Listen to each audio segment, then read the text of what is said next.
Bueno, vamos a continuar con el tema. En este caso estaríamos dentro todavía del apartado número 1, que es la crisis de las democracias.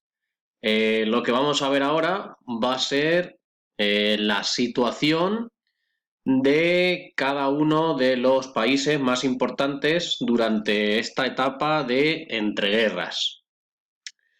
Vamos primero con Francia. Bueno, como estudiábamos en el tema anterior, Francia, junto con Alemania y Rusia, ¿vale? Va a ser uno de los países que más sufre la Gran Guerra, ¿vale? Y eso que es de los países vencedores. Francia sale totalmente debilitada de ella, aún a pesar de haber recuperado, como recordaréis, el territorio de Alsacia y Lorena. Pero ¿por qué es uno de los países que más sufre la guerra? Bueno, pues recordar que la mayoría de las operaciones, las grandes batallas de la Primera Guerra Mundial, como Verdún, como la batalla del Somme, ¿vale? Tienen lugar en suelo francés. Aquí podéis ver abajo una foto, pues, de cómo quedó Francia tras la guerra, con miles de industrias destrozadas, con la infraestructura del país también en ruinas. A eso hay que sumar más de 1,5 millones de muertos, ¿vale? Junto a esto, el otro factor importante va a ser la inestabilidad política que va a vivir Francia durante este periodo. ¿Por qué? Pues porque su economía después de la guerra está hundida por su gran dependencia del exterior, sobre todo de las reparaciones de guerra, y por los continuos cambios ministeriales que van a tener lugar durante este periodo. Bien, a nivel político, en 1919 se celebran elecciones en Francia y dan la victoria al Bloque Nacional. ¿Qué es el Bloque Nacional? Pues el Bloque Nacional es una agrupación de partidos de centro-derecha, ¿vale? Sus diferentes líderes, que son los que tenemos aquí en las fotos, primero Georges Clemenceau, luego Aristide Briand y después Raymond Poincaré, tendrán que enfrentarse a la dura tarea de la reconstrucción nacional del país y hacer frente también a la crisis social y económica de posguerra. Pensando, ¿vale? Sobre todo en las indemnizaciones que iban a recibir de Alemania, ¿vale? En las reparaciones de guerra. Recordar que debían de abonarle, Alemania debía de abonar 132.000 millones de marcos oro en concepto de reparaciones de guerra. Sin duda, el eslogan que mejor resume esta actitud es el de Alemania, tranquilos que pagará. Pero, como vamos a ver, esto no será tan sencillo y tendrá sus complicaciones.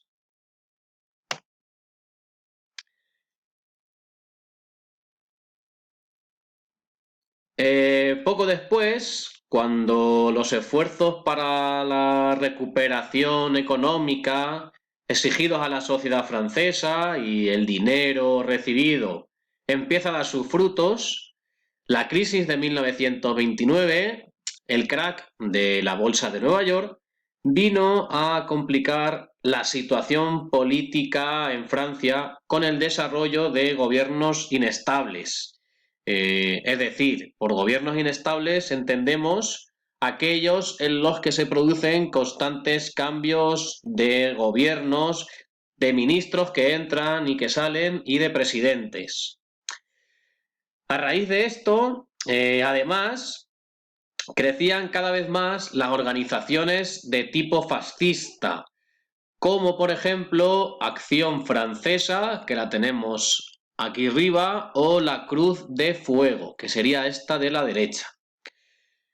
Es decir, empieza el radicalismo político también en Francia. Estas asociaciones se dedicaban a criticar a los gobiernos, sobre todo a celebrar también manifestaciones multitudinarias, a pelearse con los comunistas en las calles, pero en realidad no llegaban a ganar las elecciones y por tanto no accedían al poder.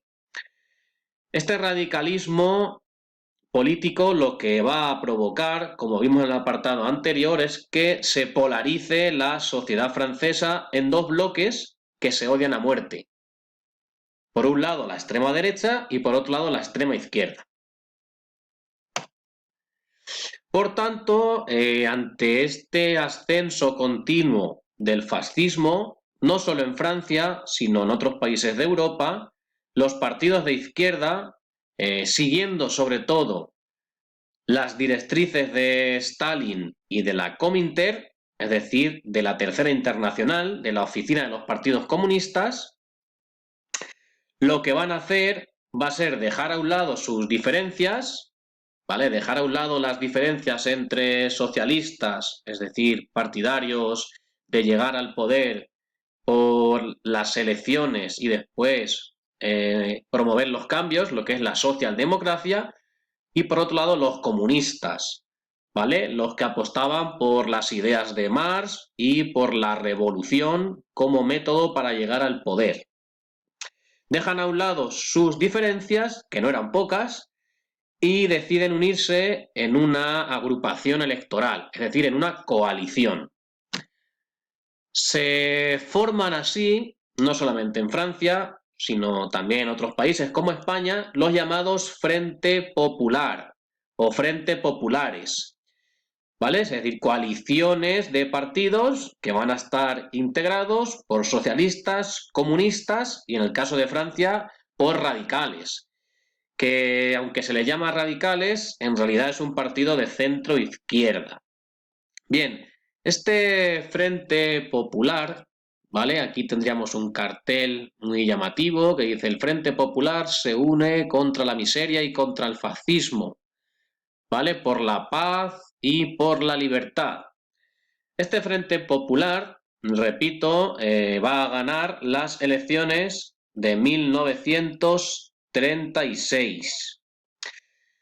Será un gobierno, ¿vale?, presidido por el socialista Léon Blum, que es el que tenemos aquí abajo, el que se enfrente al problema económico de la Gran Depresión, ¿vale? Estamos en 1936 y el crack de Nueva York todavía se deja notar sus efectos, ¿vale? ¿Cómo se van a enfrentar Léon Blum y este Frente Popular a la crisis? Bueno, pues lo que van a hacer va a ser promover medidas para frenar la inestabilidad social, la inestabilidad, las protestas que hay en las calles, llegando sobre todo a lo que se llama como pacto social, a acuerdos, ¿vale? Sobre todo con la clase trabajadora, como por ejemplo los acuerdos de Matignon, donde se fijará la jornada laboral de 40 horas, el paro, vacaciones pagadas, etcétera. Finalmente, otra cuestión importante y que no debemos de olvidar para nada fue la Guerra Civil Española, ¿vale? Que transcurrirá durante 3 años, entre 1936 y 1939. Bien, la Guerra Civil Española es sumamente importante en el periodo de entreguerras. Y diréis, ¿por qué? ¿Vale? Pues porque la Guerra Civil Española complica todavía más, si cabe, el tablero internacional, ¿vale? La política internacional. En el caso de Francia, va a haber división de opiniones en torno a ella. Por ejemplo, los comunistas sí que estaban a favor de ayudar a la República Española.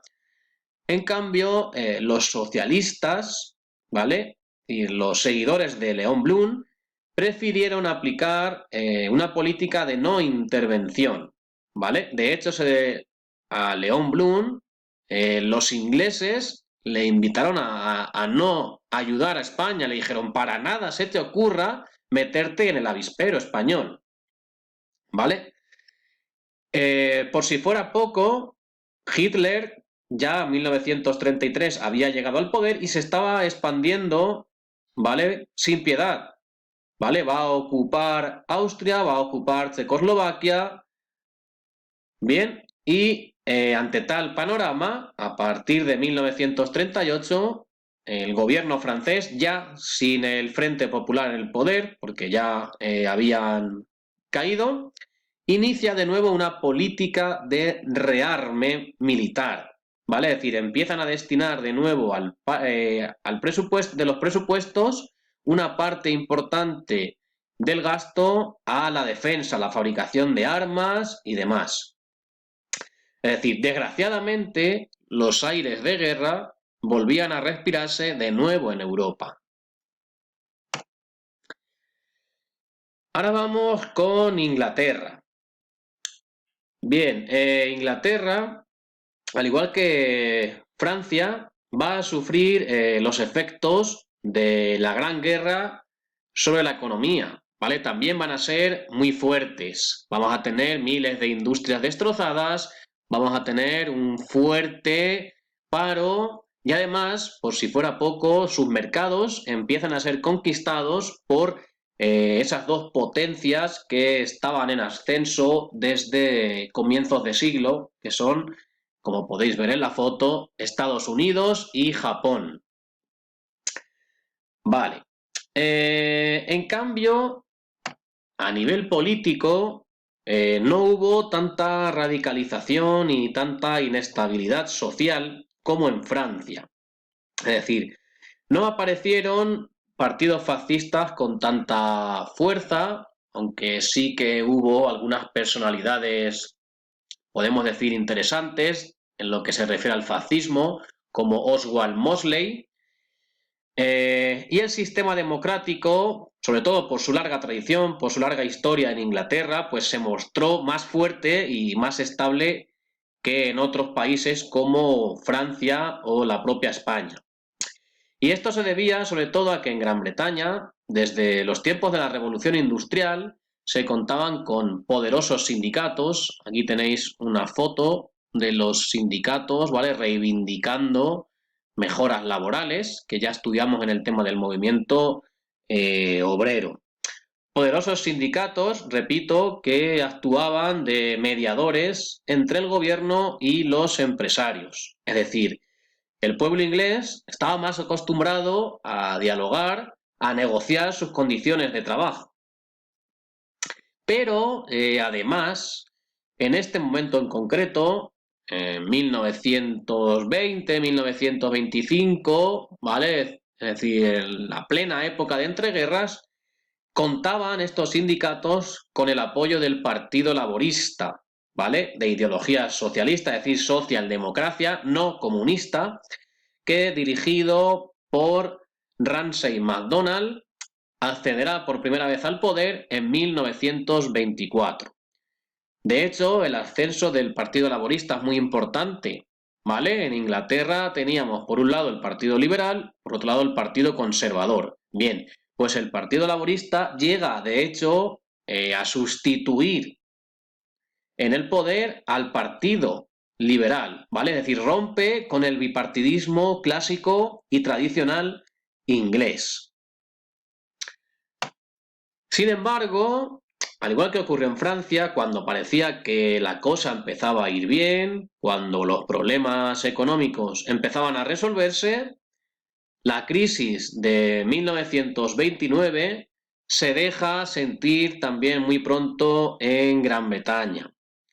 El ascenso del paro y de las protestas sociales llevan, de hecho, a la caída del Partido Laboral y de nuevo a la victoria al Partido Conservador en 1931.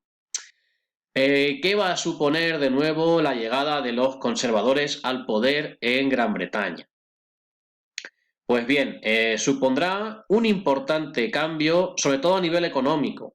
Pues desde ahora, si antes estábamos en una política de liberalismo económico pleno, ¿vale? Ahora la llegada al poder del Partido